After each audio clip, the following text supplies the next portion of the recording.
कश्मीरियों की हक़ खुद इरादियत की तहरीक को दबाने के लिए भारतीय इस्तेमार ने कश्मीरियों पर अपनी 10 लाख से ज़ायद फौज मुसल्लत कर रखी है, जिसकी वजह से मकबूजा जम्मू और कश्मीर दुनिया का सबसे ज़्यादा फौजी तैनाती वाला खित्ता बन चुका है।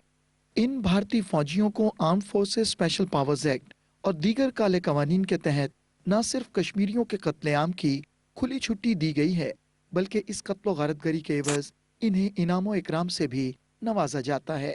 यही वजह है कि इनामात और तरक्कियों के लालच में निहत्ते और बेगुनाह कश्मीरियों का फर्जी झड़पों में कत्लेआम इन बेलगाम और बदहवास भारतीय फौजियों का नफा बख्श कारोबार बन चुका है।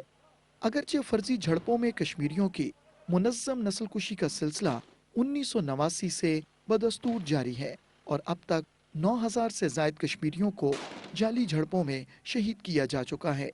ताहम हालिया चंद माह के दौरान मासूम बच्चों की जाली झड़पों में कत्लो गारतगरी में खौफनाक हद तक इजाफा हुआ है।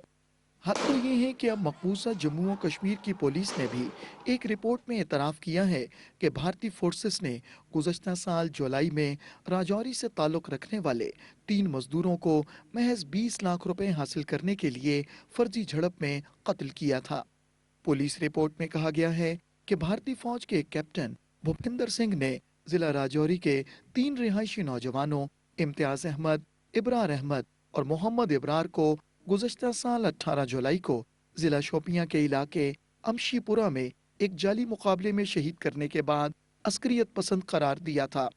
काबिज फोर्सेस ने अपने जराइम पर पर्दा डालने के लिए नौजवानों की मैयतों को दूर दराज इलाके में दफना दिया था। ताहम लवाहिकीन के पुरजोर एहतजाज के बाद कब्र कुशाई की गई और ये बात साबित हो गई कि वो आम शहरी थे। अब जम्मू और कश्मीर पुलिस ने कैप्टन भूपिंदर सिंह और जाली मुकाबले में शरीक 2 अफराद के खिलाफ जिला शोपियां के चीफ जुडिशियल मजिस्ट्रेट की अदालत में फर्द जुर्म आयद कर दी है।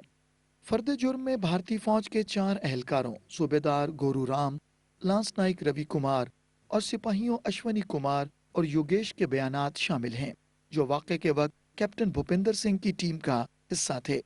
फर्द जुर्म में कहा गया है कि भारतीय फौज की 62 राष्ट्रीय राइफल्स के मुजरिम कप्तान ने इनाम की रकम हासिल करने के लिए अपने सीनियर अफसरान को मकतूलीन के बारे में गलत इत्तलात फराहम की। राय बच्चा हमारा था, 2 सके पांजे एक ही फैमिली के समझ कर, लेकिन उसके साथ बहुत जुर्म हुआ। उन्होंने डाले कि ये मिलिटेंट है। कहाँ थे वे मिलिटेंट? वो अपनी मेहनत मजदूरी के लिए गया था। ये है मेरे बेटे, ये मासूम बेटे हैं जिसका कत्ल किया गया है। इतना मासूम बेटा है जिसका बेगुनाह कत्ल किया गया। भाई मेरा गया था मजदूरी करने के लिए, 12वीं पास उसने किया था, फिर गया वो मजदूरी करने के लिए कि मैं कॉलेज में दाखिल होऊंगा तो एडमिशन लूँगा, मजदूरी करके पैसा लूँगा तो एडमिशन लूँगा। जैसे वो रात उधर पहुँचे तो ऐसे में मार दिए हैं। उनको बोला कि ये मिलिटेंट हैं, तो ये मिलिटेंटों के साथ रहते हैं, उस तरीके उनको मार दिया। 17 जुलाई को मेरी लास्ट टाइम उससे बात हुई है और 7-7:30 बजे मेरी बात हुई है। उसने ये बोला है कि जो दोनों इब्रार हैं वो भी पहुंच आए हैं, तो हम इकट्ठे हो गए हैं। तो हमने खाने शाने का सिस्टम सब कुछ हमने किराया पे कमरा ले लिया है सर। फिर हमें नहीं पता चला, सुबह जब मैंने फ़ोन लगाया तो फ़ोन स्विच ऑफ था। फिर पता चला कि लड़के की जो है वो डेथ हो गई है। शोपियां में 3 मजदूरों का कत्ल अपनी नौइयत का पहला और अनोखा वाक़या नहीं है, बल्कि जाली झड़पों में कश्मीरियों का कत्लेआम एक मामूल बन चुका है। गुज़श्ता माह 30 दिसंबर को भी भारतीय सफ़ाक फोर्सेस ने श्रीनगर के इलाके लावेपुरा में एक फर्जी झड़प में 3 नौजवानों को शहीद करने के बाद अस्करियत पसंद करार दे दिया। शहीद किए गए 3 नौजवानों इजाज मकबूल गनाई, अतहर मुश्ताक वानी और जुबैर लोन कमसिन तालिब इल्म थे, जो घर से फॉर्म जमा कराने निकले और भारतीय फौजियों ने उन्हें फर्जी झड़प में शहीद कर दिया। बेशर्मी और ढिठाई की हद तो ये है कि इनकी मैयतों को भी लवाहिकीन के हवाले करने की बजाय किसी दूर दराज इलाके में दफना दिया गया है। इससे कबल सोपोर में भी एक नौजवान को फर्जी झड़प में शहीद कर दिया गया, जबकि श्रीनगर के एक 65 साला मोहम्मद शहरी को उसके 3 साला नवासे के सामने गोलियां मारकर शहीद कर दिया गया।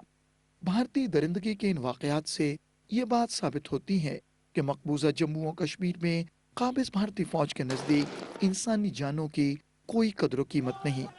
कश्मीरी अवाम का मुतालबा है कि अक़वाम आलम मकबूजा जम्मू और कश्मीर में भारतीय जराइम की तहकीकात करवाएं और कसूरवारों को जवाबदेह बनाएं।